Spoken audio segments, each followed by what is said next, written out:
ముఖ్యమంత్రి గారు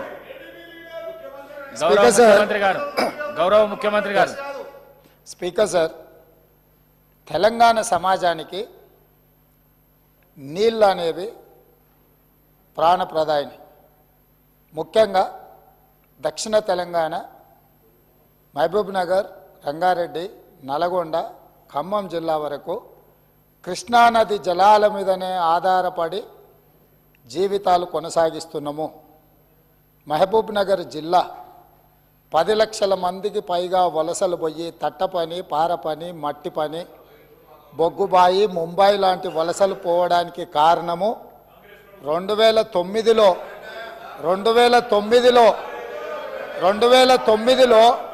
ఒక వ్యక్తి కరీంనగర్ జిల్లా ప్రజలు తరుముతే అక్కడి నుంచి పారిపోయి పాలమూరు జిల్లాకు వలస వస్తే అయ్యో పాపం వలస వచ్చిండని చెప్పి ఆదరించి ఎంపీగా గెలిపిస్తే పోయి అదే పత్తాటు పోయిండు.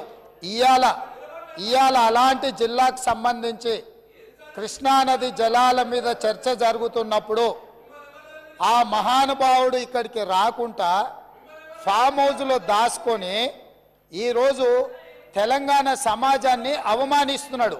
ఇంతకంటే కీలకమైన అంశం ఈ తెలంగాణ సమాజంలో ఏమైనా ఉందా అధ్యక్ష? మీరు చెప్పండి. మీరు కూడా వికారాబాద్ జిల్లా కరువు ప్రాంతం నుంచి వచ్చిండ్రు కదా. ఇంత కీలకమైన చర్చ జరుగుతున్నప్పుడు తెలంగాణ సమాజానికి వాస్తవాలు చెప్పాల్సిన, వినిపించాల్సిన అవసరం వచ్చినప్పుడు ఈ సభ మొత్తం మా సాగునీటి పారుదల శాఖ మంత్రి గారు ప్రాజెక్టులను కేంద్ర ప్రభుత్వానికి ఒప్పజెప్పేదే లేదు, కృష్ణానది జలాలలో పరివాహక ప్రాంతం ప్రకారం 68% వాటా నీళ్లు తెలంగాణకి ఇవ్వాలని ఒక ప్రత్యేక రెజల్యూషన్ మూవ్ చేసినప్పుడు హుందాగా ప్రధాన ప్రతిపక్ష నాయకుడు వచ్చి ఇక్కడ కూర్చొని ఈ తీర్మానానికి మద్దతు పలికి తెలంగాణ సమాజమంతా తెలంగాణ హక్కుల మీద, తెలంగాణ నీళ్ల మీద ఒకే మాట మీద నిలబడ్డమని ఆంధ్రప్రదేశ్ నుంచి కేంద్ర ప్రభుత్వం వరకు ఒక సందేశాన్ని పంపాల్సిన సందర్భంలో సభకు రాకుండా ఫామ్ హౌస్లో దాచుకొని ప్రజలని తప్పుదోవ పట్టించడానికి వారిని పంపించి వారు పచ్చి అబద్ధాలు మాట్లాడుతున్నారు. ఏది ఏమైనా మొన్న నేను చూసినప్పుడు ఆ కుర్చీ ఖాళీగా ఉండి ఈరోజు ఆ కుర్చీలో పెద్దలు పద్మరావు గారు కూర్చున్నారు. వారికి ఆ బాధ్యత ఇస్తానన్న వారన్నా నెరవేరుస్తారు. దయచేసి ప్రతిపక్ష నాయకుడిగా పద్మారావు గారు నిజమైన తెలంగాణ ఉద్యమకారుడు, తెలంగాణ కోసం కొట్లాడేటోడు. వారిలాంటి వాళ్ళని పెడితే తెలంగాణ సమాజానికి మేలవుతుంది.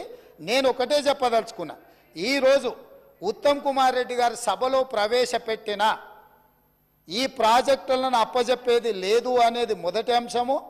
పరివాహక ప్రాంతం ప్రకారం 68% నీళ్లు అంటే 551 టీఎంసీల నీళ్లు తెలంగాణకు రావాలి అని వారు తీర్మానం ప్రవేశపెట్టినరు. దానికి అనుకూలమా వ్యతిరేకమా మొదట ఆ విషయంలో స్పష్టత ఇచ్చిన తర్వాత మిగతా ఏ విషయాలైనా మాట్లాడమనుండ్రి. అంతే తప్ప ఇవాళ వాళ్ళ మాటల వల్ల, వాళ్ళ చర్యల వల్ల శత్రువులకు బలం చేకూరుతుంది. శత్రువులకు దొంగలకు సద్దిమూటం మోసే విధానం మంచిది కాదు. ఇప్పటికైనా దొంగ బుద్ధి మార్చుకొని తెలంగాణ బుద్ధి తెచ్చుకోవాలిగా అని చెప్పి నేను వారికి విజ్ఞప్తి చేస్తున్నా. స్పీకర్ సార్, ఇప్పుడు రేవంత్ రెడ్డి గారు కూడా తెలంగాణ ఉద్యమం గురించో తెలంగాణ